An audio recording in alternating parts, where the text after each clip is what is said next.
Oliver Twist Chapter 45. Noah Claypole is employed by Fagin on a secret mission.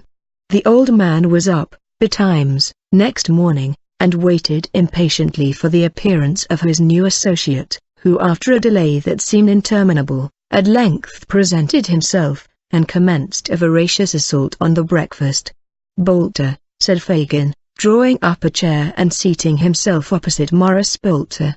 "Well, here I am," returned Noah. "What's the matter? Don't you ask me to do anything till I have done eating. That's a great fault in this place. You never get time enough over your meals. You can talk as you eat, can't you?" said Fagin, cursing his dear young friend's greediness from the very bottom of his heart. "Oh yes, I can talk. I get on better when I talk," said Noah, cutting a monstrous slice of bread. "Where's Charlotte?" "Out," said Fagin. "I sent her out this morning with the other young woman, because I wanted us to be alone." "Oh," said Noah. "I wish you'd ordered her to make some buttered toast first." "Well, talk away. You won't interrupt me."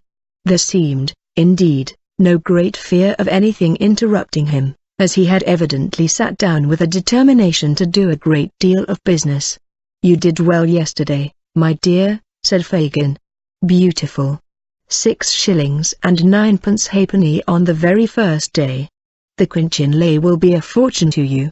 Don't you forget to add 3 pint pots and a milk can," said Mr. Bolter. "No, no, my dear. The pint pots were great strokes of genius, but the milk can was a perfect masterpiece." "Pretty well, I think, for a beginner," remarked Mr. Bolter complacently. "The pots I took off airy railings, and the milk can was standing by itself outside a public house. I thought it might get rusty with the rain, or catch cold, you know." "Eh? Ha! Ha! Ha!" Fagin affected to laugh very heartily, and Mr. Bolter, having had his laugh out, took a series of large bites, which finished his first hunk of bread and butter, and assisted himself to a second. "I want you, Bolter," said Fagin, leaning over the table, "to do a piece of work for me, my dear, that needs great care and caution." "I say," rejoined Bolter, "don't you go shoving me into danger, or sending me any more o' your police officers. That don't suit me, that don't, and so I tell you." "That's not the smallest danger in it, not the very smallest," said the Jew. "It's only to dodge a woman." "An old woman?" demanded Mr. Bolter. "A young one," replied Fagin. "I can do that pretty well, I know," said Bolter. "I was a regular cunning sneak when I was at school. What am I to dodge her for? Not to do anything, but to tell me where she goes, who she sees, and, if possible, what she says, to remember the street, if it is a street, or the house, if it is a house, and to bring me back all the information you can." "What'll you give me?" asked Noah, setting down his cup, and looking his employer, eagerly, in the face. "If you do it well, £1, my dear." £1, said Fagin, wishing to interest him in the cent as much as possible. "And that's what I never gave yet, for any job of work where there wasn't valuable consideration to be gained." "Who is she?" inquired Noah. "One of us." "Oh law!" cried Noah, curling up his nose. "You're doubtful of her, are you?" "She had found out some new friends, my dear, and I must know who they are," replied Fagin. "I see," said Noah.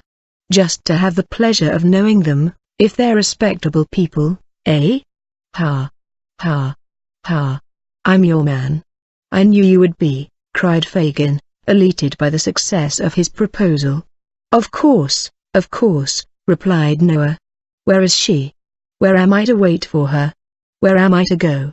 "All that, my dear, you shall hear from me. I'll point her out at the proper time," said Fagin. "You keep ready, and leave the rest to me." That night, and the next again, the spy sat booted and equipped in his carter's dress, ready to turn out at a word from Fagin. 6 nights passed, 6 long weary nights, and on each, Fagin came home with a disappointed face, and briefly intimated that it was not yet time. On the 7th, he returned earlier, and with an exultation he could not conceal. It was Sunday, "She goes abroad tonight," said Fagin, "and on the right errand, I'm sure, for she has been alone all day, and the man she is afraid of will not be back much before daybreak. Come with me. Quick!" Noah started up without saying a word, for the Jew was in a state of such intense excitement that it infected him. They left the house stealthily, and hurrying through a labyrinth of streets, arrived at length before a public house, which Noah recognized as the same in which he had slept, on the night of his arrival in London.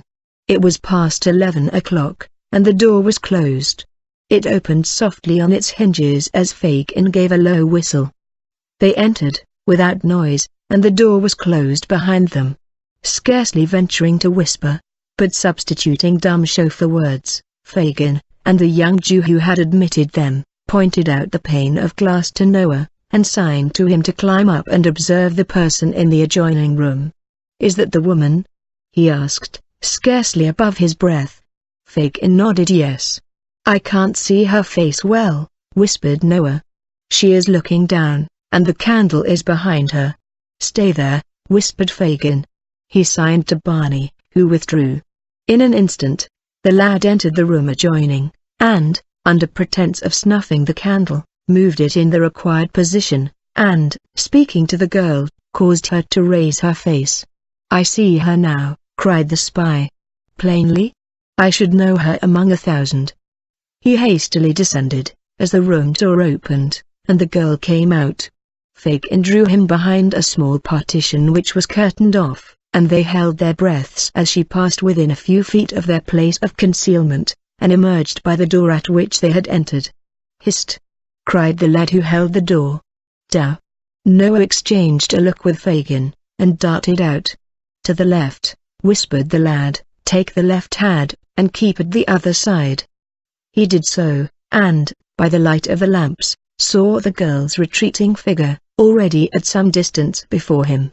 He advanced as near as he considered prudent, and kept on the opposite side of the street, the better to observe her motions.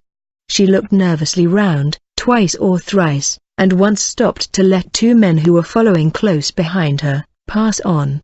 She seemed to gather courage as she advanced, and to walk with a steadier and firmer step. The spy preserved the same relative distance between them, and followed, with his eye upon her.